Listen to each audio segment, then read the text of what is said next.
Hello, everybody. Welcome back to another episode of From the Fourth Line, presented by Offside News. My name is Emma, and I'm joined, as always, by my lovely co-host, Marcie. Hello. There's always the awkward start between, like, when I start the recording and, like, when it actually kicks in. Like the few seconds of just Because I don't want to say anything because then I, have to, make sure that I cut at the right time. But we're all good this week. It's just a little bit funny. Well, I think there's so much that we have to talk about that's not involving the Toronto Maple Leafs that I think we'll just go off the bat and start by talking about the Toronto Maple Leafs. Yeah. We'll get it off the docket right off at the top of the show, as always, although there's much more exciting things that I would like to be talking about today than the Toronto Maple Leafs. But we have one game to talk about. That is on Saturday. The Toronto Maple Leafs were taking on the Ottawa Senators in Ottawa, so you knew I was there.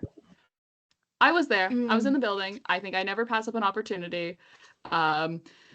Joseph Woll gets the start versus Anton Forsberg. Was I maybe experiencing PTSD flashbacks at certain moments of this game with Joseph Woll starting in Ottawa? Perhaps. I do remember very well what happened last time I was there. There was a lot where I was like, this is something. But still no Matthew Nyes in this game, but it does mean that Jacob Quillen was making his NHL debut. We talked about him a little bit. He was called up. What did we talk? Was he called up during the last episode? Yes. Okay. He was because we talked about. Oh yeah, it was. Yes, he was. No, yeah. I'm looking at my notes now. Yes, he was called up. So Jacob Quillen made his NHL debut hailing from Dartmouth, Nova Scotia. Turns out his family had actually moved to Ottawa 5 years ago, so it turns out that he's been spending his summers here training, in which that sent a chill down my spine. I don't like a terrifying thought. It was very much a thought of have I run into this kid on a night out when I'm here during the summer? Probably. Honestly, probably consider thinking about the establishments that I frequent. Probably.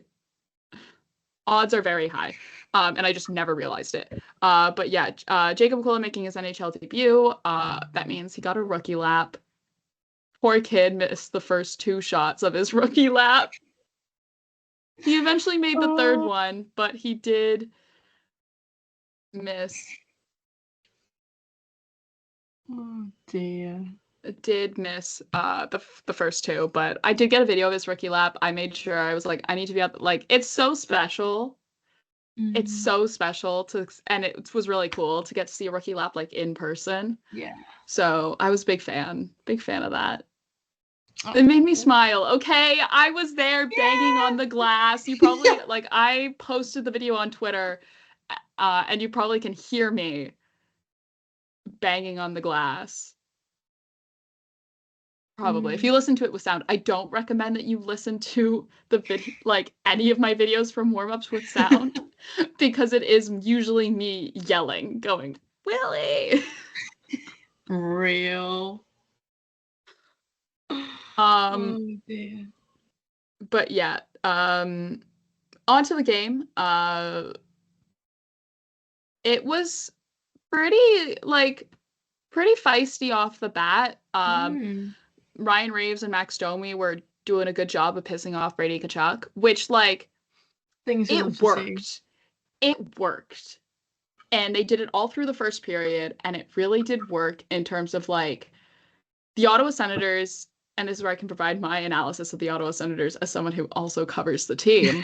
But the Ottawa Senators are less effective as a team. And this also is just because Brady Tkachuk is a good player, and I think people forget that because they're well, he's not his brother, and I'm but he doesn't have to be. It's more of a kind of look how good both of them are. But Brady's a really good player, and he's one of the best players on the Ottawa Senators. And yes, he's been going through a little bit. He had been going through a scoring slump. He then broke it on Sunday against Utah, but he hadn't scored in 11, 12 games or something. And you can really like affect him even more if you just take him out of the game. Like, not take him out of the game, like hurt him, but like if you take him out of the game by pissing him off, getting him to fight you, and then he's in the box or whatever, take a roughing penalty or whatever, and then he's not on the ice. And Ryan, like Max Domi was able to do that after, I think it was also some of it was Pontus Holmberg, noted goon Pontus Holmberg. Because I think Pontus Holmberg was like saying something to Brady, and then Brady like cross-checked him or like hit him or whatever, and then like Domi comes in, and I think honestly if Domi like didn't come in, like it wouldn't have been offsetting penalties, but which is fine, whatever. But like the thing is especially like Ryan Reaves too, and he was doing it a lot in the first period. It's like like the Leafs without Ryan Reaves, no big deal. Whatever, right? Like, it's not like they can still roll like good players out there, right? The Sens without Brady Tkachuk on the ice and not being able to put him out on the ice is a considerably worse team than when he's on the ice. So by missing him, especially when the Sens already didn't have Josh Norris, who was still out because he bashed his chin on the ice against New York earlier last week, I should say. It's Monday today, but like, there's that, and they were doing it all through the first period, and then they stopped in the second. Why did you stop? It was working. The game was close. You could have, especially in the second period, where it was just, I'm like, there was some things happening, but like, you could have made a hell of a difference if you just kept pissing off Brady Tkachuk. But yeah, Leafs opened up the scoring. Yes, I think this happened first. Leafs opened up the scoring with Bobby McMann, who was on the first line with Marner and Matthews. Just nice, clean shot from the slot. It was like off of a rebound. There was a flurry of action in front, and that kind of comes with what we've been instilling all season in our thoughts on the Leafs is crash in the net. Yes. And yeah, and they did, but it wasn't necessarily crash in the net, but like Bobby McMann driving the net, puck's on his stick, he takes the shot, scores. We all go, yay, Bobby McMann! For his 14th of the season as well. Yay! The People's Princess. The People's Princess, Bobby McMann. If you want a further insight on Bobby McMann, the Leafs put out a Blueprint episode on Sunday that if you haven't watched, where have you been? Especially as a Leafs fan, that kind of talks a lot about Bobby McMann and his hockey career, as well as also a lot of footage from the Leafs Mentors trip that was earlier this month. Big fan. I was a big fan of that Blueprint episode. That was for us. that was, and I wish we could have gotten Randy on today. Maybe we'll have Randy at some point in the near future. But yeah, that was for that was for the three of us, and we'll have Randy on the podcast soon, I think. For sure. Definitely. Yeah. It might not have been planned yet, but it's gonna happen. It's gonna happen. Yeah, we're also working on a couple other things about getting more guests on throughout the last half of the season, I should say. The last half of the regular season. Sorry, I don't want to be presumptuous. The last half of the regular season, for sure, that we're really excited about. That we can't say on air yet, but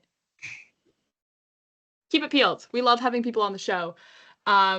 Also as well, sorry, I'm just looking at my notes. And then also in the first period as well, like we're still in the first period, sorry.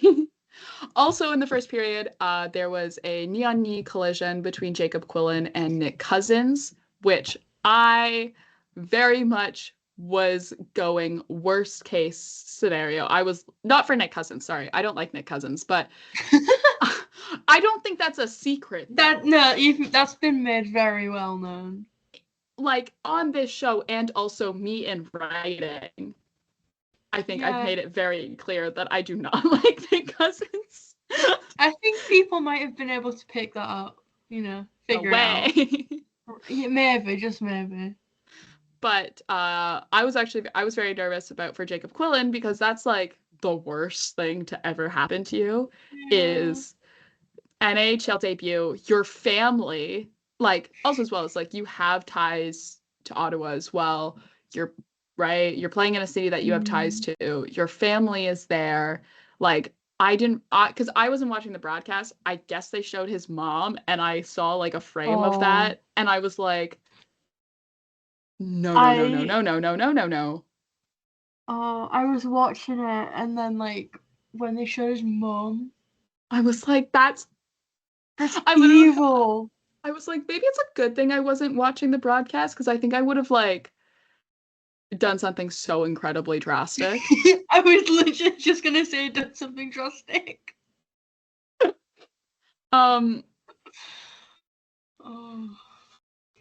But yeah, luckily Quillen was able to skate it off, and he was fine, and he actually continued to play the rest of the game. Meanwhile, Nick Cousins left the game and also got a penalty for it, because it was such a dirty hit. Like, that's the worst thing to happen to you in your NHL. Like, that literally, like, I was like, that would have been so bad if Jacob Quillen had to leave the game, because it was a dirty hit too. Like, dirty. There was a reason why Nick Cousins got the penalty for it. It was knee on knee. Totally not anything that Jacob Quillen could have controlled. No. And his, like, your parents are there, your mom's there, your friends are there, like, your family there at that game, NHL debut. Like, you are riding such a high, and then that happens in the first period. I will say, and it, like, just to give a perspective on how bad it was and why I was so nervous, is they actually never showed a replay of that in the CTC. I saw it once, like, live happen in front of me, and I was like, that's bad, bad, bad. But I didn't see a replay of it until, I think it was Randy sent me it, because I said to the two of you, I was like, guys, like, they'd never showed a replay of it in here. And that's how you know usually a lot of things are bad, is when they, like, there's a hit or something like that, and they don't show a replay in the building. But, like, I saw that, I was like, the fact that, like, even, like, if you watch it at home and you're like, oh, that's a bad hit, and then to then see the replay, I was like, and then slow motion too, I was like, oh, that's awful. Yeah. But yeah, I was like, when they showed the replay for me, my knee. Oh, you get the sympathy knee pain. Oh, I was sat, and I had Those to, because I was like, I was like lying down watching it, and then I had to stand up and like squat. I just squat because I was like, I can feel it. Yeah, you can feel it. Like, oh my god, yeah, no, the sympathy knee pains hit hard when you have knee issues, and then you see something like that, and you have to, like, stand up, like, shake out your leg, like, be like, it still works, yeah. Yeah, it's like, yeah. Yeah, but and then at the end of the first period, Leafs are on the penalty kill because of Pontus Holmberg. Stupid, dumb penalty, where I was like, all right, sure, whatever. Oh, Pontus. In the Leaf zone, David Kampf loses his stick, and like, plays without a stick for a considerable amount of time, right? Like, that's the thing, is it wasn't like, oh, he was without a stick and he went right back to the bench. He was playing without a stick for, like, I think a solid 30 seconds at least. Yeah, it was a while. It was a long time. And then he goes to the bench, grabs a stick, and in that moment it's a 4-on-2, and Leaf score. It's Tim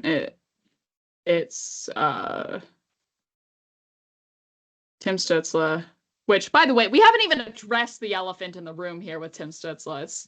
He's bald. He's bald. He's bald. Literally, there was, like, so now we can speak on Tim Stützle, I guess, now that I've brought him up. But Tim Stützle, like, Joseph Wool tried. He was close. I was, again, sitting in my favorite spot that I like to sit when I go to the CTC, which is the 300s in the visitors end. because I like watching the Leaf goalies. Sue me. Really? I enjoy watching Joseph Wool, okay? Whoa, shocker. Sorry. But yeah, no, just like, Mistake by David Kampf, like, it's one of those ones where it's like, you know, there's a little bit of like awareness that has to come with that, and sometimes the awareness isn't all there, which is fine. Just unfortunate kind of thing. But Tim Stutzle, yes, bald. There was a pre-game media availability that I did where he was like, I guess there was reference to the fact he's like, oh, you know, they'll have to, like, I'm not showing my haircut till the game starts, but you can tell that he's like bald. Like Joel Farabee bald. Okay? Now, Tim Stutzle has A, some of the nicest hair in the NHL, and B, the nicest hair, one of the nicest hairlines in the NHL. And and now he's like Joel Farabee bald. And I was on the Leaf side for warm-ups, but I kept looking over at the Sens side, and Tim Stutzle was a jump scare every single time. I was like, because notably, Tim Stutzle goes no Bucky for warm-ups. Like he always, like that's been his thing. He's gotten grandfathered into the rule of being able to go no bucket for warm-ups, and so he goes no bucket for warm-ups. And yeah, scary. It's don't unsettling. Like it. It's very unsettling. Yeah. For those like, who don't know the rule, people who should never be bald. No, and like, it's not he's even gonna like be in his 80s, full head. He's not even like bald. Is that Lego? Yeah. He's not even like bald, like shiny bald, like Matt Sundin bald. He's like Joel Farabee buzz cut bald, but he's still like lacks hair. He has considerably less hair than he had 2 days prior. But yeah, no, just like he, I will say, like, because for those who don't know, because I feel like apparently not a lot of people know about the helmet rule in warm-ups. It's one of those ones where it's like you just sort of know. But it was after, I think it was Evander Kane too. I think it was after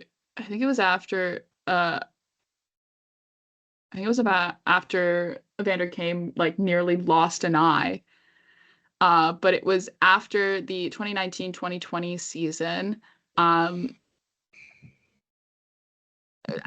it was like players who had joined the season in 2019 or 2018.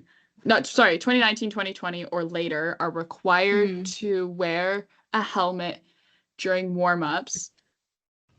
And if they don't, they're subjected to a fine. But oftentimes when it comes, and you're like, but what about the NHL rookies? And they go no Bucky for warm-ups. A lot of times the teams will cover said fine.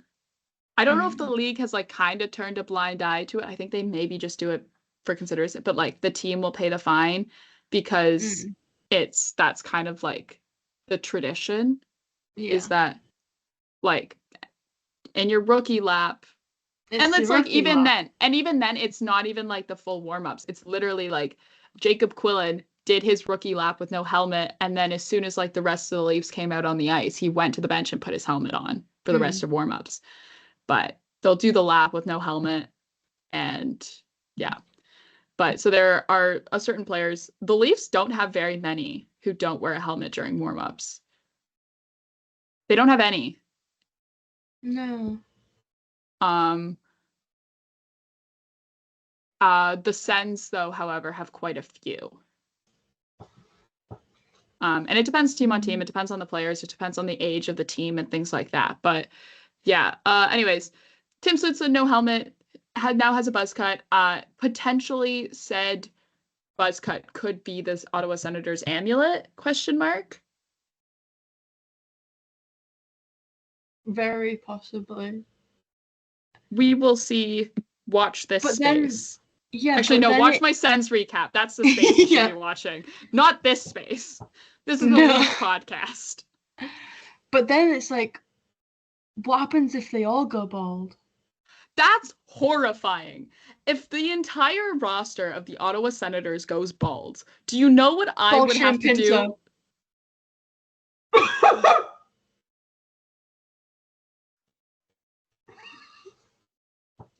Don't, because Shane Pinto was at Tim Stützle's house when he shaved his head. Like, that's the thing. The fact that this was like a team bonding thing. You know, in Ted Lasso, you've seen Ted Lasso, right? Yeah. You know, in Ted Lasso, where they do the haircut and they're all in the locker room, like standing around the chair on a pedestal. Yeah. Now, just picture this in like Tim Stützle's house. It's in like a really rich part of Ottawa. And he's like sitting in the chair in the middle of his living room. And there's like a circle of Sens players just around him watching as he gets a buzz cut. Oh my god. Also, while like the Ottawa Senators, like just, oh my god, they're such a dumb team. Such a dumb team. They're so dumb. They're so dumb. And like this isn't even like just Oh I love my beat. I love my beat. I love my beat. But just like the auto, like, man, and like Shane, but it was like the fact that like Tim Stützle asked his hairdresser, who by the way came to his house. You're telling me that like in Ottawa, Tim Stützle's like afraid of going to the hairdresser without like getting bothered by fans in Ottawa? Meanwhile, Nick Suzuki goes to his, anyways, but asked his hairdresser, being like, do you think I could pull off the buzz cut? His hairdresser rightfully said no, and Tim Stützle's answer to that was, let's do it anyways. He's insane. Sorry, we're spending so much time talking about Tim Stützle's buzz cut. But this is an important thing. Well, because did you read Stephanie's Ponytail by Robert Munsch as a kid? No. Oh my god. Okay, so maybe not, because Robert Munsch is like a Canadian author, but he wrote this book called Stephanie's Ponytail. It's probably one of his like most famous ones. And it's about this girl named Stephanie who goes to school and in a hairstyle, and then like the next day she'll go to school and like her entire class and like classmates and like schoolmates and stuff have copied her hairstyle from the day before. And so like she gets like really mad about it, and it's like so the first bit of the book is just like her going to school and them copying her hairstyle, right? It starts with her ponytail, but then it continues. And she's like upset about it because she's like, why are people copying me? Like, I don't like this. So like at the end of the book, she says, hey, tomorrow I'm coming bald. Like I'm shaving my head and I'm coming to school bald. She doesn't do that. She doesn't shave her head, but she goes to school the next day and everyone at school is bald. This is the NHL right now. Oh my god. This is the NHL right now. The NHL right now is Stephanie's Ponytail, and it's like breach containment and gone over to the PWHL as well, because Carly Jackson has a buzz cut now. Don't. That's a sensitive topic. Thank you very much. I wish you could have seen my face when I found out. I think I invented a new stage of grief. It was, I mean, she looked great. But can people stop going bald, please? It's scary and I don't like it. I'm 21 and afraid of bald people. Please stop. It's like so bad. It also is like they're picking the worst time of the year to do it. Like, why are you getting rid of all of your hair in the middle of January when like it's so cold? And like all the players who have done it play for cold like climate teams. Like Ottawa is cold and windy. My head gets cold like so easily. Like, why are we getting rid of our hair? Your head's gonna be cold? Why are like this screams like summer haircut. Why are we doing the summer haircuts in January? Yeah, it's questionable. But you know what? there's two people who will never go bald. Me and you. I had no idea where you were going with. I had no idea where you were going with this, and I honestly was so afraid. Oh, I was like, "Are you?" I just because I'm thinking about bald people. I honestly thought you were gonna say something like Matthew Nyes and Joseph Wool or something. But the fact that you said the two of us, then that's. I mean, same thing. Like, spot the difference. It's a pretty difficult one.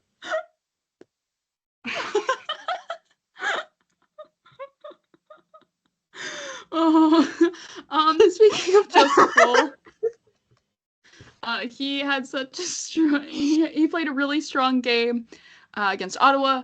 Was stopping a lot of really good high. He had so many brilliant saves. Oh my so God. Many good saves. Like, oh my God, it was so awesome. He's insane. To sit.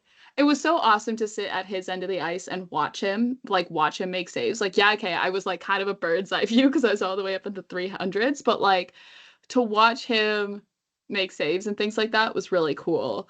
And speaking of goalies, Matt Murray was the backup, and I just want to point this out because it was something that I noticed. And like, not that I sit and like watch a lot of backup goalies. I honestly also, as well as like one of those things that you only really notice when you're at a game is like Matt Murray oftentimes would be like leaning over the bench, like standing up, leaning over the bench, like during play, like not like in a way of to get in the way, but like he was like really into the game. Aww. Sans legend Matt Murray.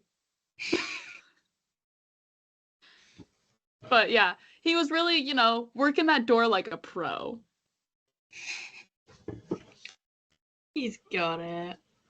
But yeah, also as well as like the Leafs very much like had control for most of the first period, and it just like sucks that like right at the end Sens tie it up. But yeah, in the second period it was a very close game. I will say there was no score, but it was a very close period. They exchanged chances. William Nylander had a couple of breakaway chances which like drank. And I will say what I did notice is specifically about Mitch Marner is he was like kind of off his game. But and that's fine. Like, I'm not saying it to criticize him at all. I'm just saying that like he wasn't playing in a way where you were like, oh my gosh, it's Mitch Marner. Because like the thing is about the elite players on the Leafs rosters, like William Nylander, Austin Matthews, Mitch Marner, it's like when you watch them in person, it's a different experience than watching. Like, they're good and they look good on TV, but it's something about being able to watch them on the entire ice surface and watch how they work when they don't have the puck, because you can see it sometimes when they're on TV, but like you can see it to its fullest potential when you're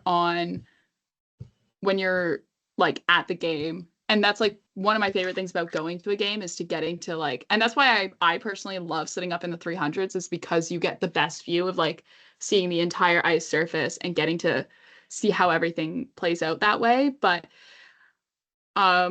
just like Mitch Marner, like when Mitch Marner is not, he was off his game, but like he was still he's so good that like he's still an incredible player when he's not playing 100% to how Mitch Marner can play, which further just emphasizes like how good he is.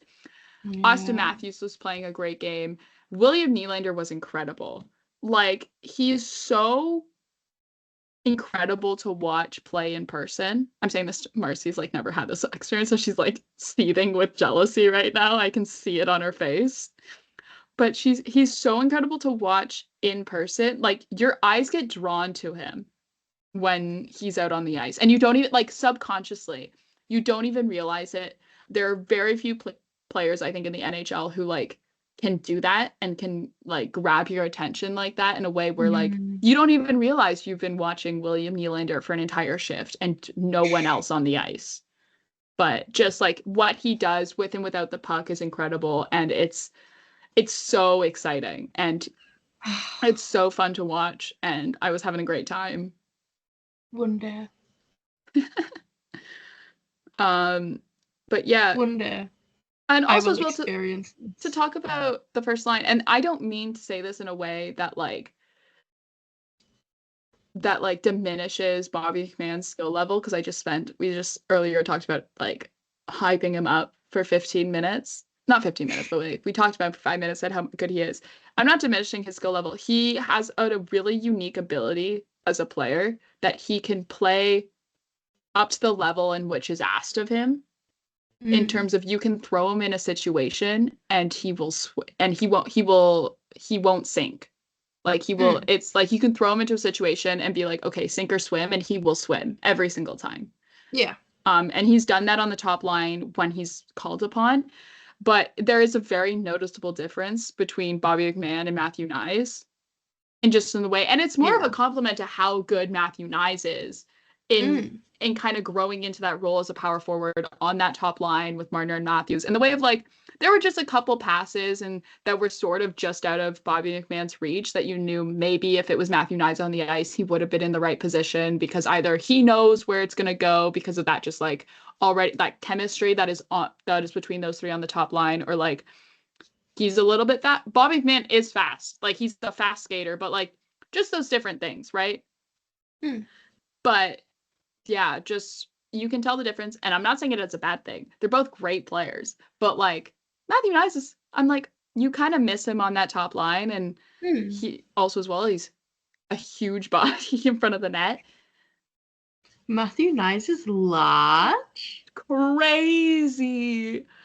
But yeah, what else do I have? Oh yes, in the third period, we're skipping ahead a little bit. Sends Shane Pinto specifically, bring him up again, score a fluky goal as the game winner, and this one would stand as the game winner. Just fluky. Like Joseph Wool said in his postgame, he never even saw it. But yeah, just I don't even.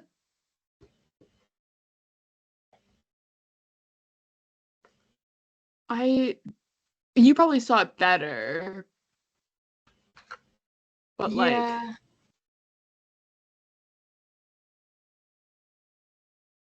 it's just kind of know. Like, what the hell, sure.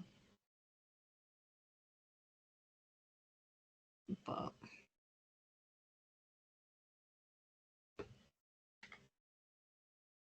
it was one of those where I was just like, it's happened. I really wish it hadn't. Yeah, it's like one of those things where I'm like, you can't really, like, those goals happen, and it just sucks when they happen in such a close game. Like, it was like, what, like it shot on net, bounced off of Marner's stick up in the air. Shane Pinto managed to get a stick on it or a leg on it or like something on it, and it goes over Joseph Wool's head and behind him, and he never sees it. Which, like, then you're like, okay, well, how are you supposed to be expected to stop that?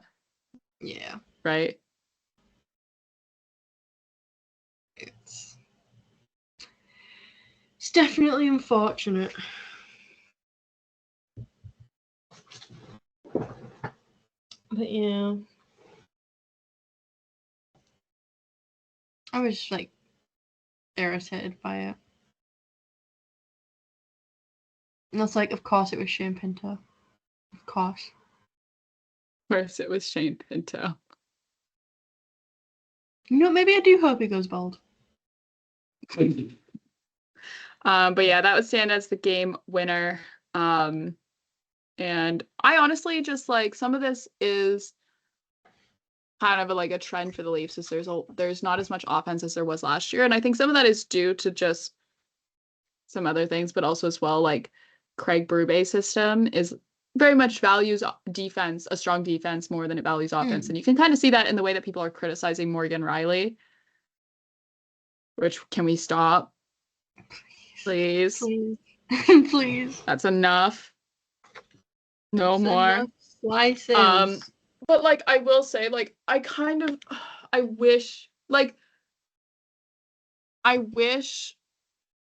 we did see some more offense from Toronto. I know Anton Forsberg played a really great game as well. Like, I'm not going to diminish him either, but just like you wanted more.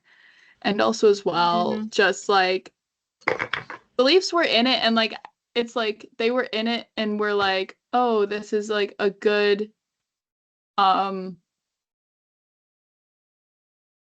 this is like a good, like whatever, like you could tell that their heart is in it more and they care, because it's like the thing too with the Battle of Ontario is like the Ottawa Senators usually play well against Toronto because I don't want to say the Leafs don't care about winning the game, but like there's more about like umph behind their game than the Leafs usually, and the Leafs had that in the first period, and then they like after the first period just stopped, and I was like, you could have really taken control of this game in the second. You had so many opportunities to, and they just like didn't.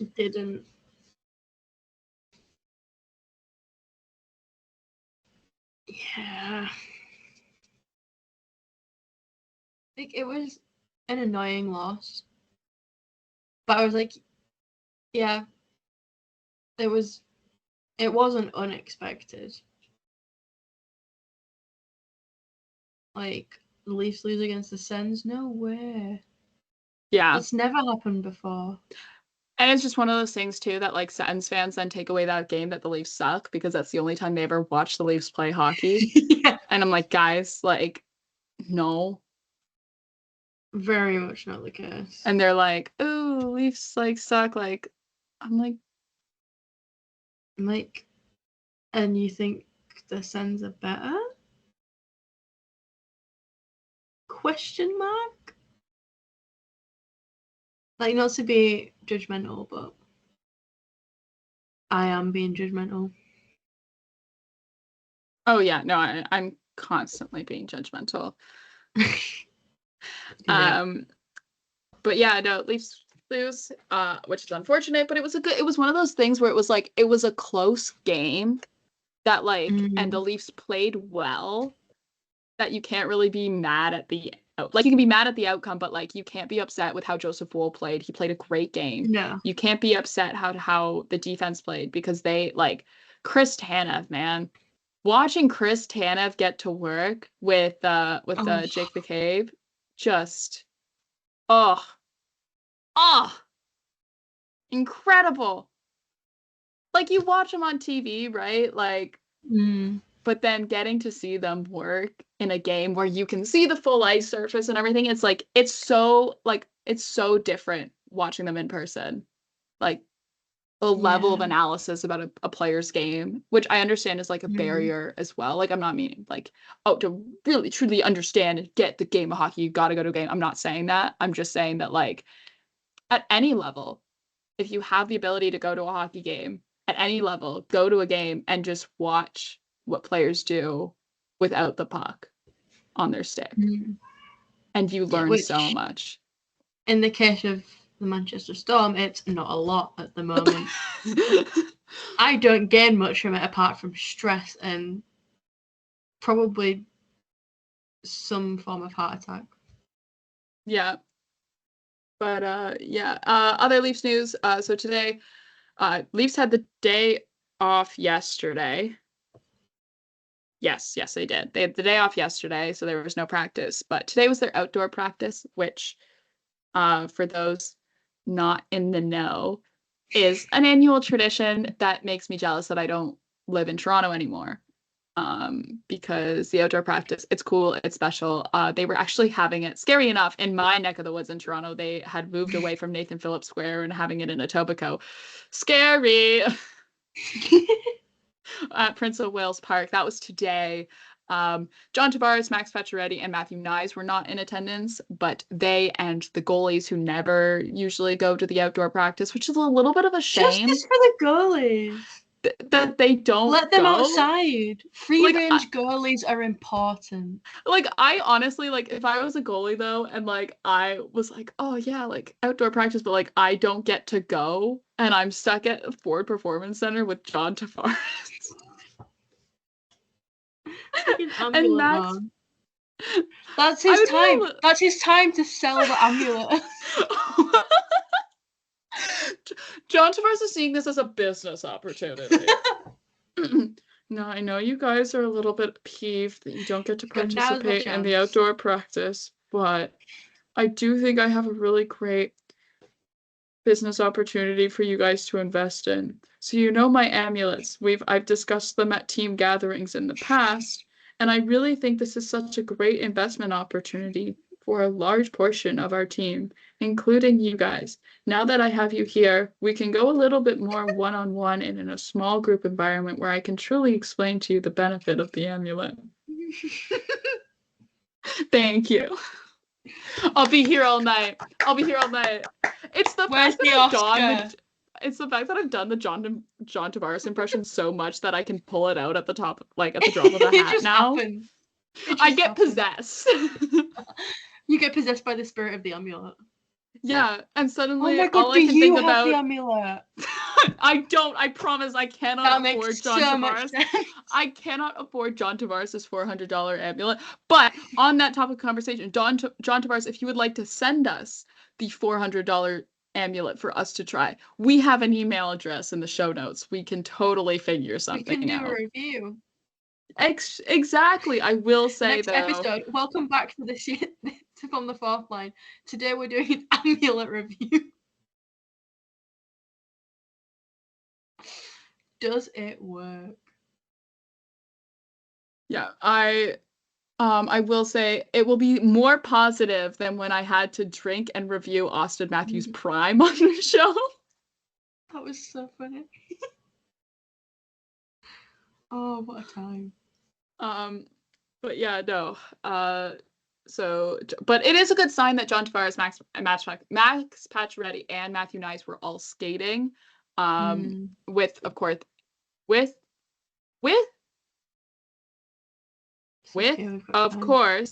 the goalies in Anthony Stolarz and Joseph Woll. I think maybe he was like Craig just said goalies, plural. So I'm assuming he meant all three. Big news for goalie enjoyers that they had they had the same number of skaters and goalies. Yes. Huge day. Those who didn't skate, but I don't know if this doesn't mean like they didn't skate, but like they could have still been like there doing a workout and stuff, and like getting treatment and all those things, was Connor Dewar and Jacob Quillen. Unsure where that leaves their statuses. This is Craig Berube talking. Who knows? Right? Like, it's one of those things where I'm like, Craig Berube could just not be telling us something. Like, if he says, like, oh, Connor Dewar and Jacob Quillen weren't skating, it doesn't necessarily mean that they were at home doing, like, nothing. They probably were at, in the gym. Right? They just weren't on the ice. Yeah. Also, as well, who got called up, did we talk about this? No, we did not. Was Nikita Grabankin got called up as well. He's back. He's back. He was at outdoor practice, which is fun. And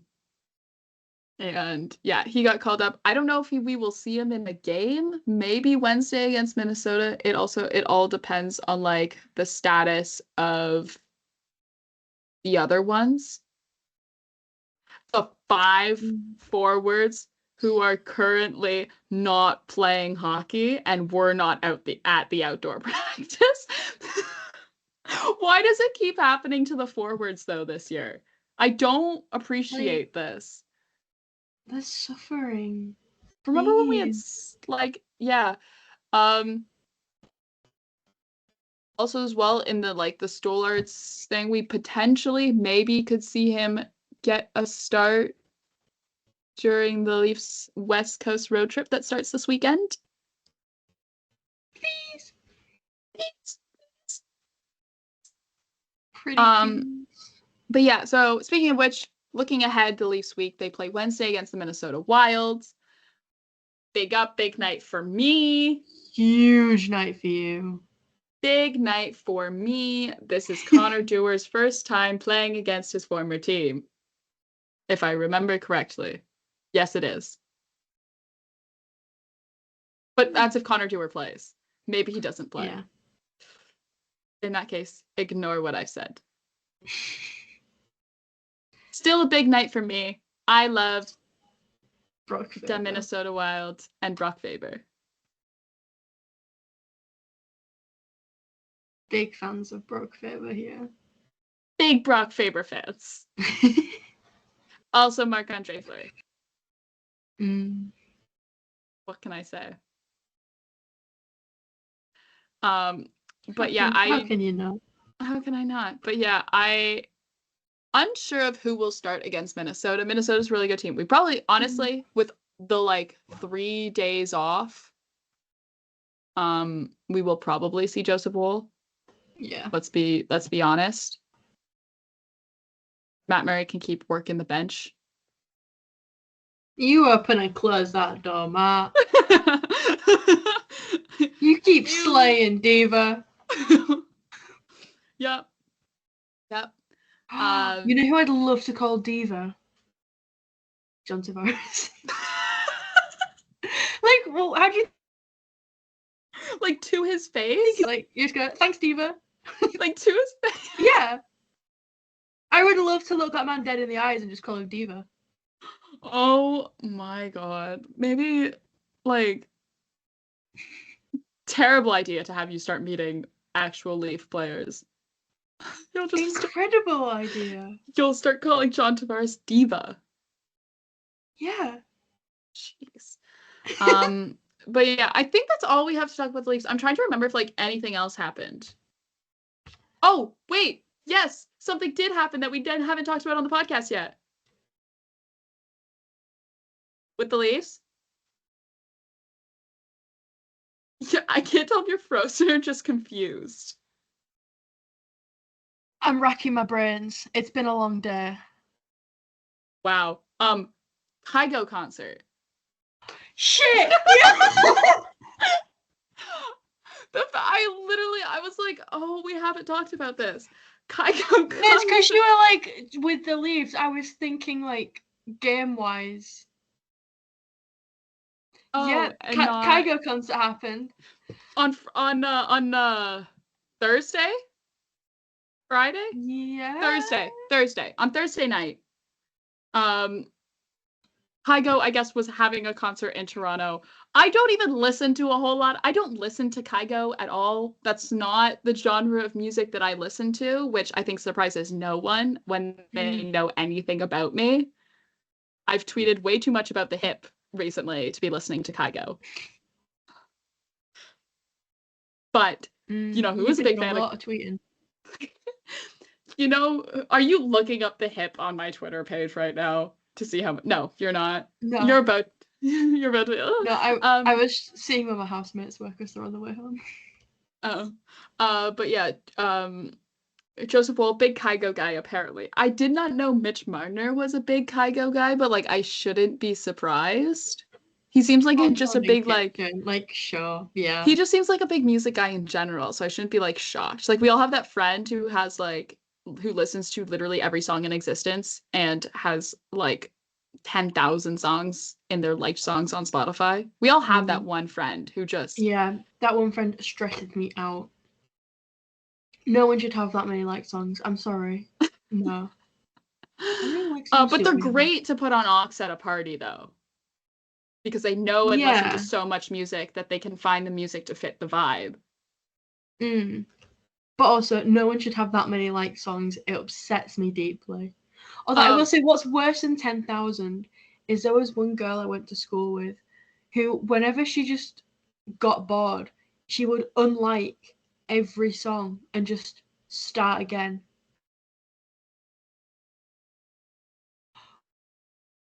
What? That is one thing that I've not thought 5 years, but it still upsets me deeply. Because how do you just reset your songs? But yeah. Fucking Kygo concert. But yes, so... The one night I go to sleep. Literally? I fell asleep half an hour before all this went down. We had finished recording the podcast, and it was a thing where I was seeing this come in, and I think I said to Randy, I was like, is it worth it waking up Marcie for this. I just didn't know if I would have been able to wake you up by calling you. That's the thing. Probably, because I'd like just gone to sleep. If it had been a few hours. I just didn't know how like recently you had gone to bed. That's the only thing. But for those who have not seen the 7,000 videos, Joseph Wool and Mitch Marner were on stage with Kygo at the Kygo concert. Did a little bit of singing. It wasn't great. They were on beat. Yeah. They were an octave lower than the actual song. And the pitch was a little She was shaky. But oh my god, I just when we get big and famous, can we do karaoke with the Leaves? Because I do want to sing Vienna with Mitch Marner. Yeah. Because the fact that is his karaoke song, I think changed me fundamentally as a person. Oh yeah. Like, oh Mitch. Mitch. But yeah, they were on stage. And then it turns out it was a whole Leafs outing in which Fraser Mitten seventh wheeled.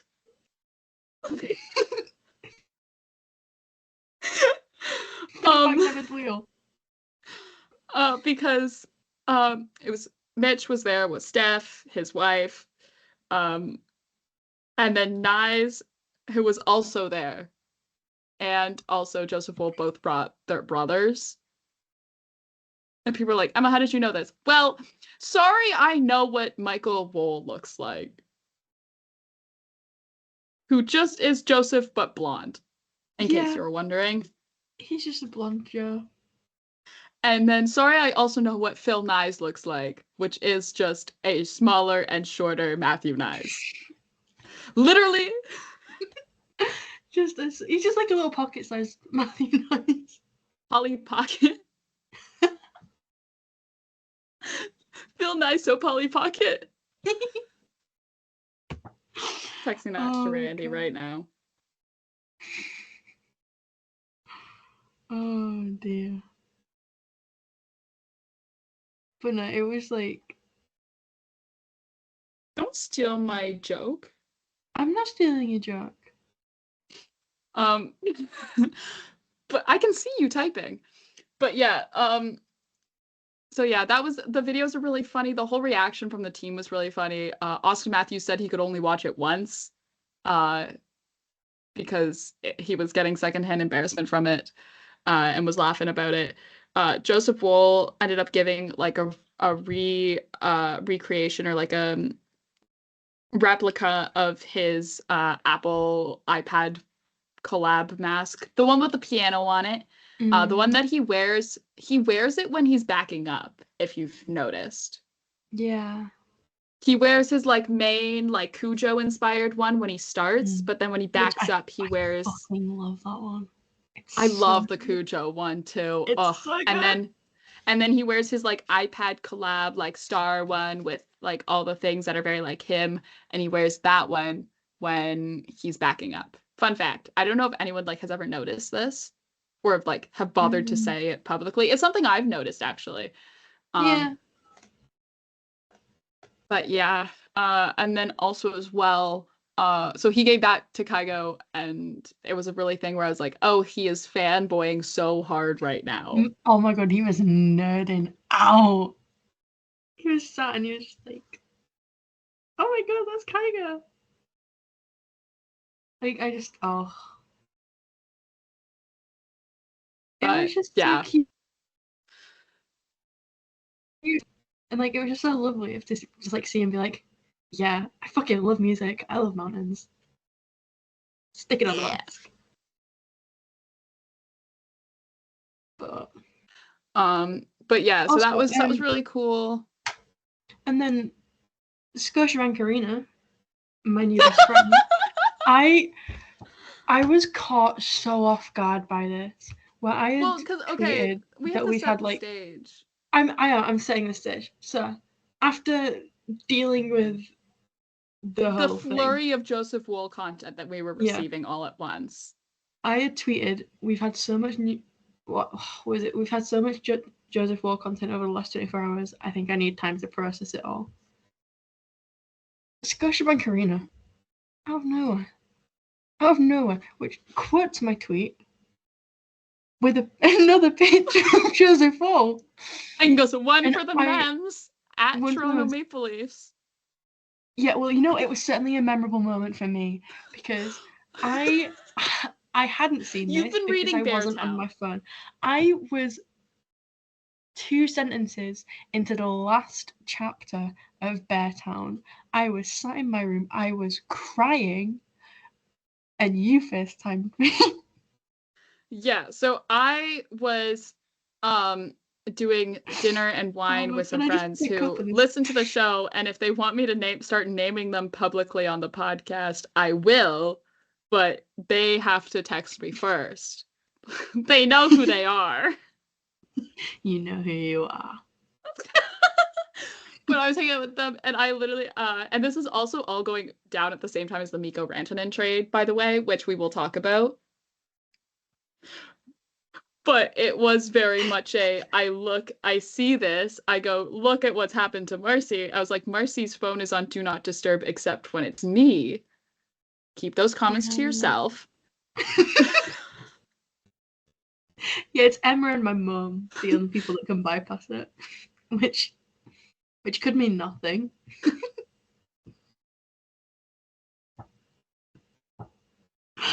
Oh. And so I FaceTime you, and you pick up the phone crying, and I didn't realize that you were like reading Beartown at that point. Like, I knew you were reading Beartown, but I didn't know that you were actively reading it at that moment. So I thought that something happened. Because you could see it on my face when you picked up too, right? And you were like, you like,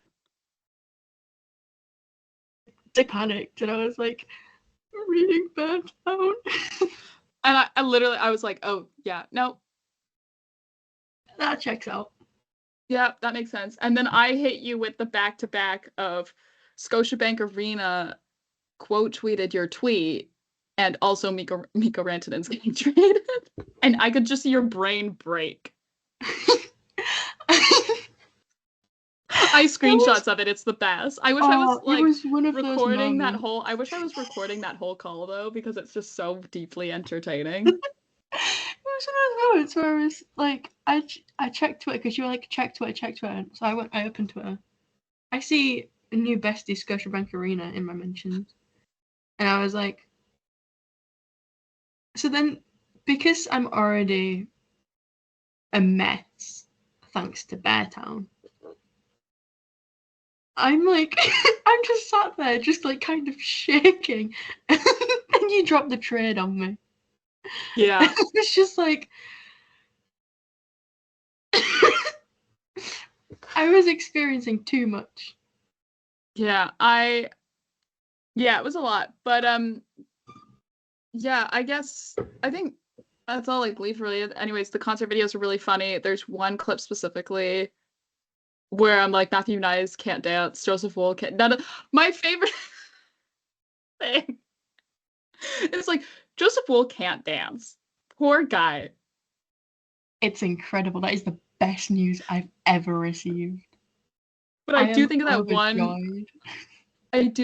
one like bar down video where Joseph Wool, like bar down called out video where Joseph Wool goes, oh yes, Matthew Nyes, I think he's a dancer. He's got a bit of a stiff body, but I think, you know, you get a couple of him, he can dance pretty well. And then there's that clip of him dancing like in the crowd at the concert. And I'm like, yeah, Matthew Nyes can't dance. That poor boy can't dance. It was so funny. My favorite thing was like when he was on stage and he just kind of like hopped around. And I was like, I've never been so wildly endeared. Where I'm like, he can't dance, and that is the best thing I've ever heard. Yeah.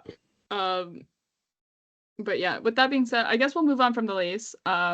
That was all of our Leafs content over the past 4 days, which is crazy. We've not talked about the Matthew Nyes Nick Robertson blue where it was just like, welcome to 4.5 minutes of Matthew Nyes being so fucking confused. I think his brain is like broken. That, have we checked the timing on when they recorded that Blue Room and when Matthew Nyes got his upper body injury? Because I think it could just be he's dumb. Like, his brain's fried because of that. Like, the way he was just, like, spent the entire video just, like, I've never seen anyone just, like, so baffled. It was hilarious. I will say also, in the clip that they put up on social media where it's, like, guessing, like, his phone, and his phone opens to Snapchat, I was like, whoa, whoa, whoa! Matthew! It's like, did not need to know. Oh. There's just something so unique. But also now there's like some Toronto-based magician going around knowing Matthew Nyes' password to his phone. I hope he changes it, but also, like, if I had to change my password, the same password I've had since I first got a phone. No, literally, I would forget it. I've had the same phone pass. I maybe shouldn't be saying this, but there's a handful of people who know my phone password. If I've had the same phone password since I had gotten my iPod Touch 5, which was pink, by the way, when I was 10. I had the pink iPod Touch! With the little wrist strap? Yeah! But yeah, no, I've had the same phone password. I've had the same phone password since I was 10 years old. I'm 21. It's so muscle memory that, like, my mom's phone password is different. It's very similar to mine, but it's different. And I still will automatically put mine in if I have to, like, go into her phone for something. And every single time she knows that I do it, like, based on muscle memory, and she gives me a look of like, still happening, eh? She like laughs at me every single time. If I try to unlock my mum's phone, because my password's 4 digits, hers is 6. So I'll just sit there, I'll type my password in, and I'll be like, why is the phone frozen? And then it'll hit me, I'm like, this is my mum's phone. I've not put the 6 numbers in. Yeah. That's what I call a Matthew Nyes moment. Just sitting there staring like, But yeah, just interesting. It's so funny that they like gave like, no offense to Nick Robertson, but like two like the dumbest Leafs, the guy who's gonna like fry their brains with magic tricks. It's incredible. Meanwhile, Joseph Woll is building Lego with Connor Timmins. Which like that's just enrichment time. Oh, it's incredible. I love the Blue Room so much.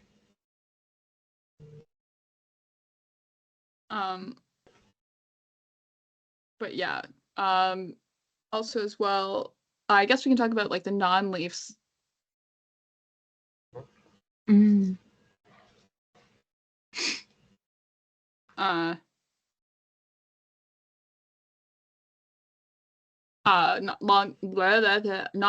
stuff. Mikko Rantanen trade, the elephant in the room, I guess we should say, to talk about. This all, by the way, was happening at 8:30 at night on a Friday when all of the teams involved in this trade were on the East Coast. Like, they were all on EST. So they're all doing this trade at 8:30 at night on a Friday. Crazy. But yeah, Mikko Rantanen was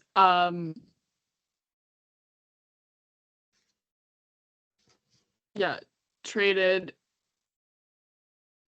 There's like a whole lot of weird ways this works because to like make the trade work.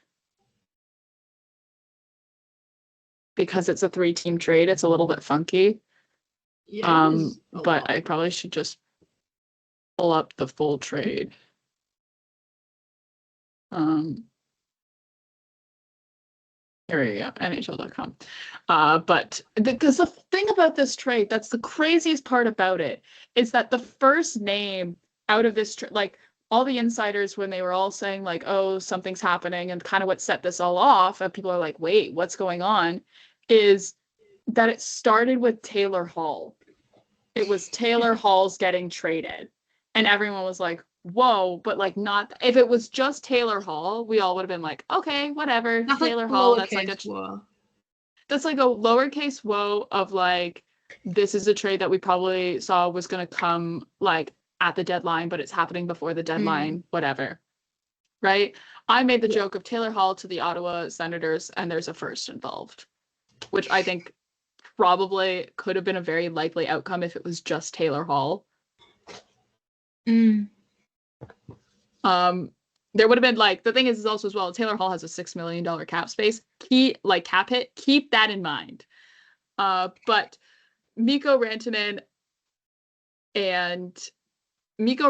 was the only piece from Colorado. Mikko Rantanen, like, because it's a 3-team trade, so Mikko Rantanen gets traded to Chicago, so Chicago can retain 50% of his salary, and then Mikko Rantanen and Taylor Hall will both traded for Carolina in return for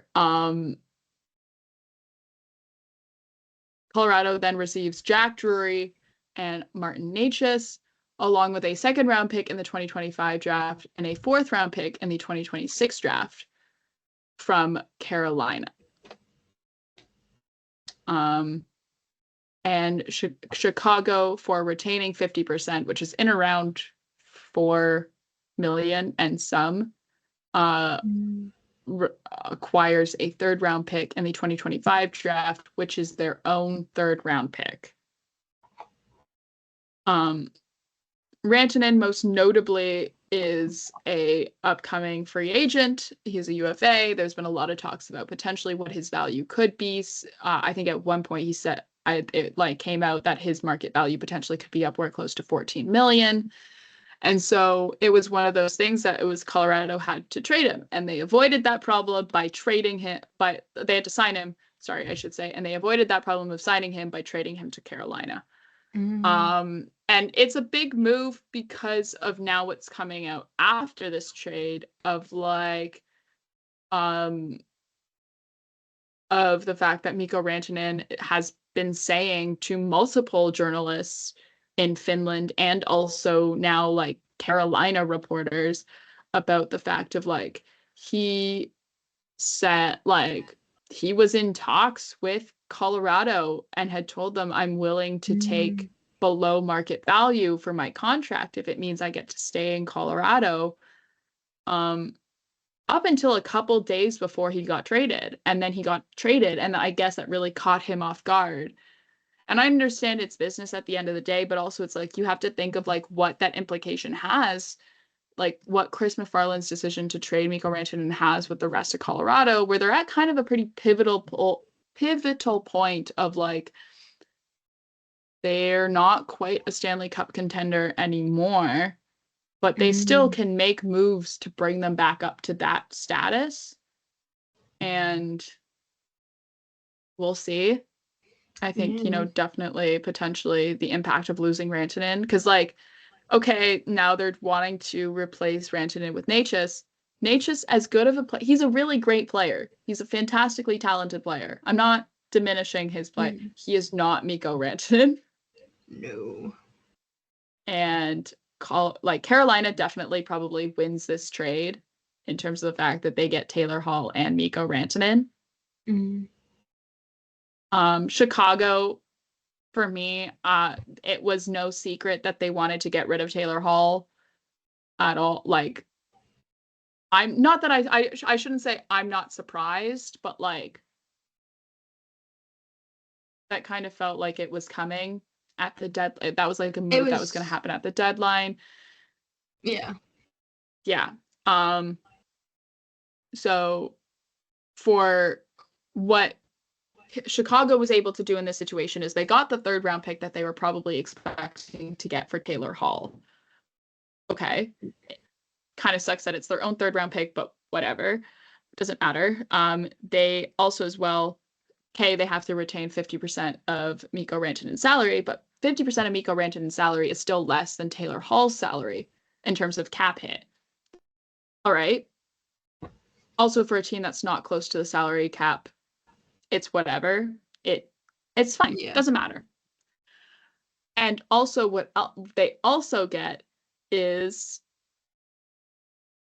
a little, especially a young GM like Kyle from Chicago, Kyle Davidson, however you want to call him. I usually call him other Kyle in my head because he's Davis. Kyle. He's other Kyle. As Kyle 2. Kyle 2. Kyle 2 Electric Boogaloo.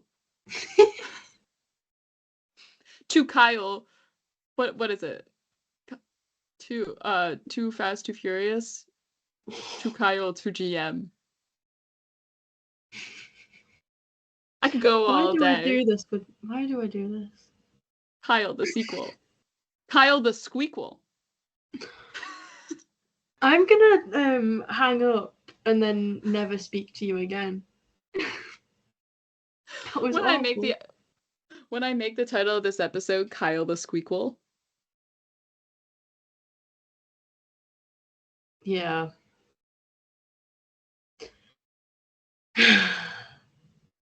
You guys see what I have to put up with?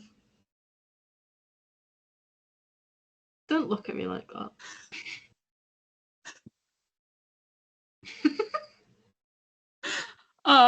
But yeah, Kyle, he's a young GM, and I think by doing this, by helping facilitate this trade, it allows him to build a relationship with 2 pretty prominent GMs in, like, okay, yes, Eric Tulsky is new at his job, but like he seems to be around for the long run in terms of being kind of like a pretty like solid GM, and like also dude has a PhD. Like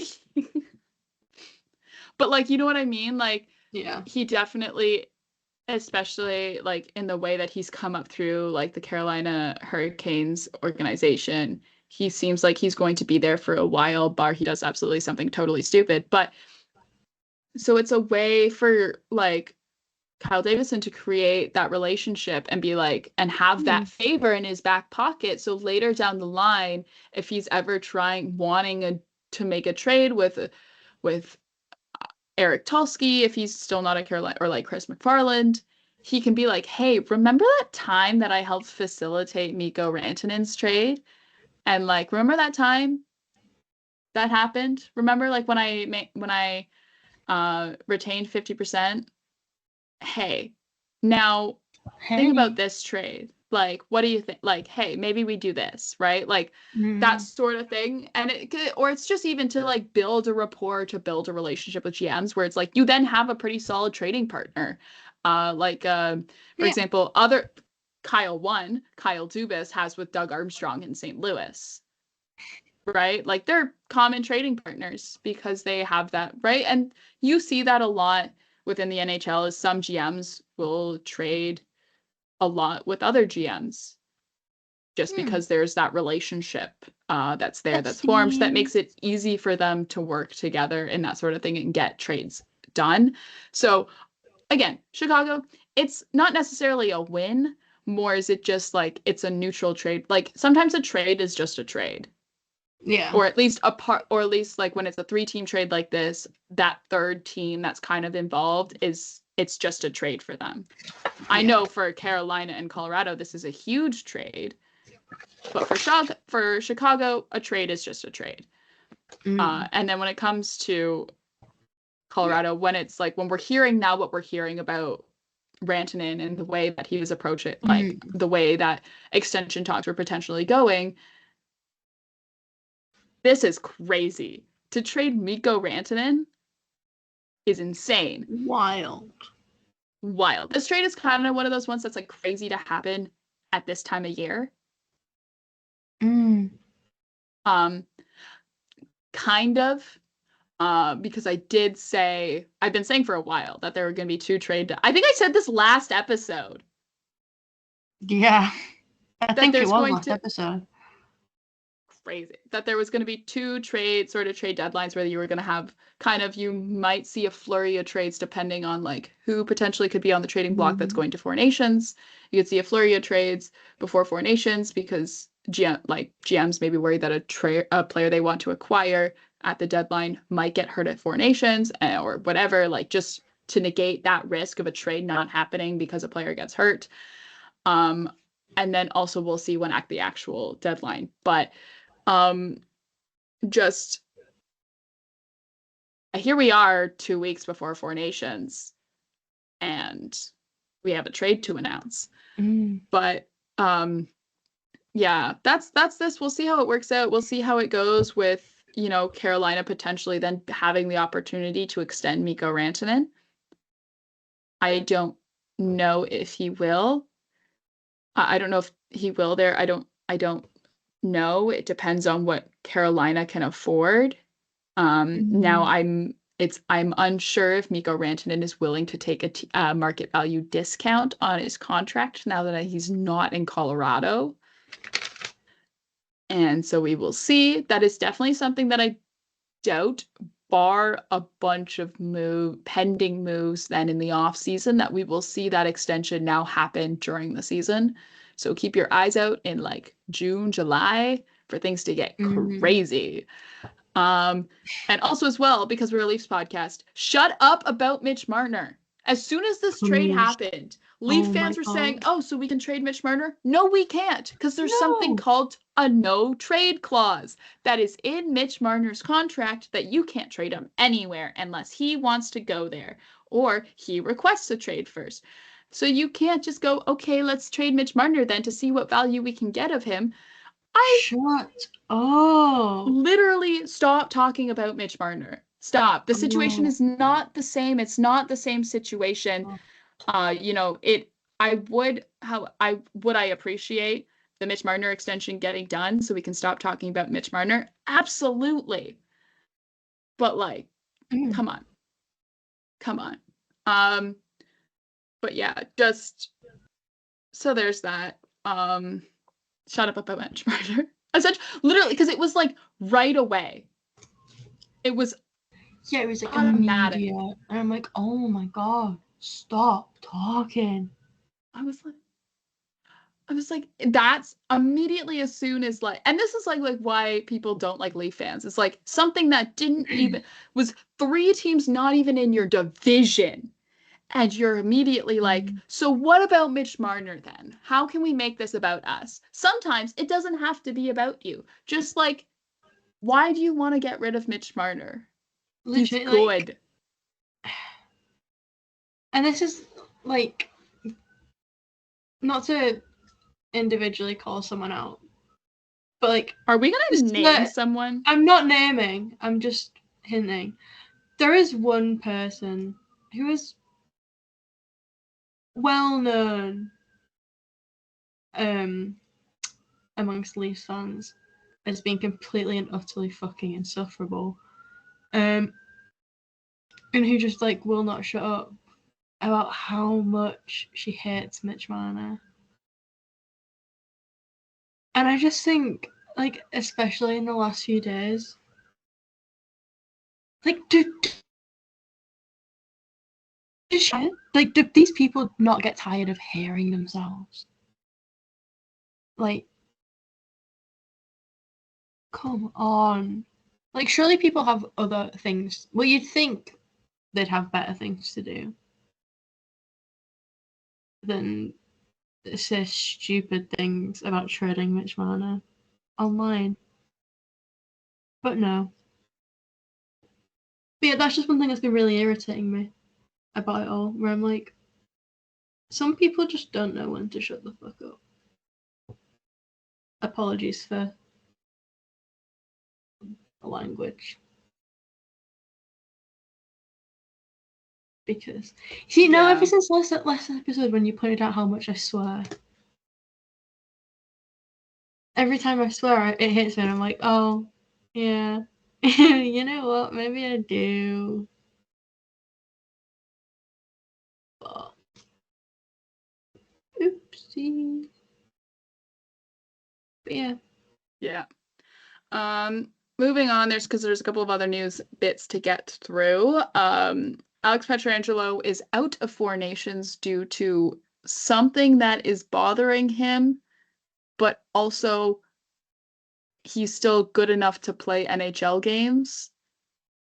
Which I get it. NHLers play through stuff all the time, and it would be annoying if you were hurt to like then when you have 2 weeks off in your schedule to then have to spend it playing hockey that the league created. Like that doesn't matter because players who are in Four Nations are no longer getting the same sort of bye week and time off that players would have gotten from participating in the All-Star game.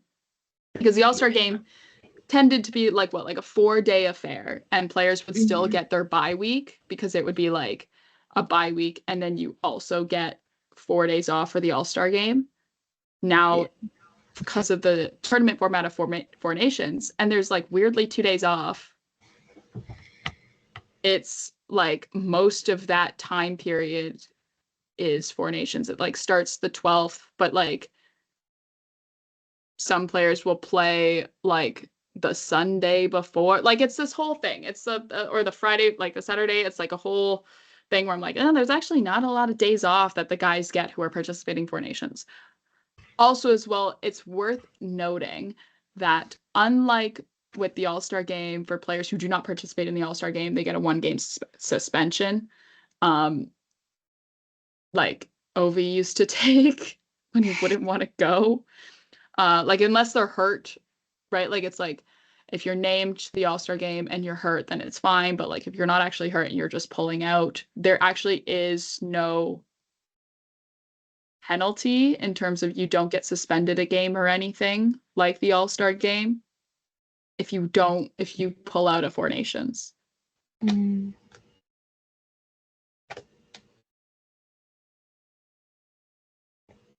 But so it'll be interesting to see who Canada chooses to replace him with on the roster. I did, when that get announced, immediately then look up active Canadian NHL defensemen and start scrolling. I will admit that is the first thing I did because I was like, surely Thomas Chabot is not the next best answer. Much love to Thomas Chabot, but I was like, there has to be someone else. And so I don't know. Canada apparently will prefer to name a right-handed defenseman. So we will see how that goes. I don't know. They also would prefer to do it. They have up until February 11th, which is the day before the first game, but Canada would like to do it like before they arrive in Montreal, which is fair. But yeah, so I don't know. We will see how that works out. Yes. Yeah. So that's that news. Also as well, today it was announced the Washington Capitals has signed Logan Thompson to a 6-year extension at $5.85 AAV, which I think, you know what? Good. Yeah. I do not know what like the trade protection is on that. Do I like, and this is no diss against Logan Thompson. 6 years is a lot of time. Because how old is he? I don't know. Logan Thompson. He's only 27? Oh, this is fine. I don't care about the years then. All right. Good for Logan Thompson. Noted Brock University alumni. Gotta love U Sports. But yeah, I think like he currently has a 0.925 save percentage. Nice. He got a shutout on his NHL debut. Sorry, I'm realizing now that I've never quite looked at Logan Thompson's NHL stats. Good for this guy. Yeah. Nice. You know what? Hats off to you, Logan Thompson. You deserve it. This is a great deal by Washington. This is so good. Oh, okay. Vegas, what were you thinking? I know you have Adin Hill, and I know Logan Thompson didn't want to play backup to Adin Hill, but like, also like, dude. Also, Team Canada, what are you doing? Why didn't you name this guy for Four Nations? Who knows? Like, anyways, all I have to say is this is great for Washington Capitals fans. This is great for Logan Thompson. Congrats for him for signing that extension. But yeah, a guy who's undrafted as well, played in the WHL, played at Brock, where he won Rookie Goaltender of the Year with a 934 save percentage in U Sports. Do you know how hard, like, and then played at all levels of hockey, played in the ECHL, played in the AHL, so hats off. Hats off to Logan Thompson. What a story. What a guy. Good for him. And our last tidbit of news as well involves the Ottawa Senators. It was announced today that they are to play 2 preseason games next year in Quebec City at the Videotron Center, which is really awesome. I love that because it's so crucial to provide NHL hockey to non-NHL markets when you can. And I think games like that are a really cool opportunity to bring hockey back to Quebec City after the departure of the Nordiques. And also as well, it's a great opportunity for the Ottawa Senators to grow their fan base within the province of Quebec and within Francophone markets, which is something that they aim to do. I know you're not always going to beat out the Montreal Canadiens, but like you potentially can grow that. And it's really cool. It's awesome. There's also some talks of maybe having a regular season game out there, which also is cool because it's cool to not just bring NHL hockey to non-NHL markets, but also to bring NHL hockey that matters to non-NHL markets. And this is a conversation that we've had on the podcast. Did we have this with Randy when Randy was on the podcast about how NHL markets, like non-NHL markets, doesn't just mean like non-traditional markets and can also mean traditional markets that just don't have an NHL team? Was this a conversation that we had with Randy, or was this a conversation I had with someone else? I don't know. But I once had this conversation with someone. It might have been a conversation I had with Casey about like bringing NHL games that matter and just one-offs, whatever, in a regular season, because teams play 82 games a year. They play 41 home games. That's still a lot of games. And so, like, you're not necessarily going to totally lose out on something if, you know, you have one less game in your home barn. It's one game. That's fine. It's one game, and it's a huge opportunity for these non-NHL markets to show that they have a following for the NHL, to the NHL to potentially an expansion, but also it's like it is really cool to like bring it to non-NHL markets that are like in traditional markets. Like what I mean by this is like within Canada and like the northern United States. It's like, okay, yeah, it's cool to like maybe bring an NHL game that matters to Halifax and it's not just a preseason game, or bring one that matters back to Quebec City, or bring one that matters to Saskatoon or wherever. And it's cool to do that because people often kind of forget about those communities and those NHL markets when they're talking about non-NHL markets, as they really think of like in the non-traditional sense, which that's still important to bring hockey there. I'm not diminishing that, but I just also think that it's also important to remember that like non-NHL markets also include traditional markets that don't have an NHL team as well. Just a non-NHL market doesn't mean non-hockey market. Yeah. But yeah, that's the last of what I have to say, unless you have something else to add in terms of the news front. I don't think I'm missing anything. No. If I did, my apologies. That's my list covered. But yeah, with that being said, I think that's all we have for today. We will be back. I guess we'll do the outro.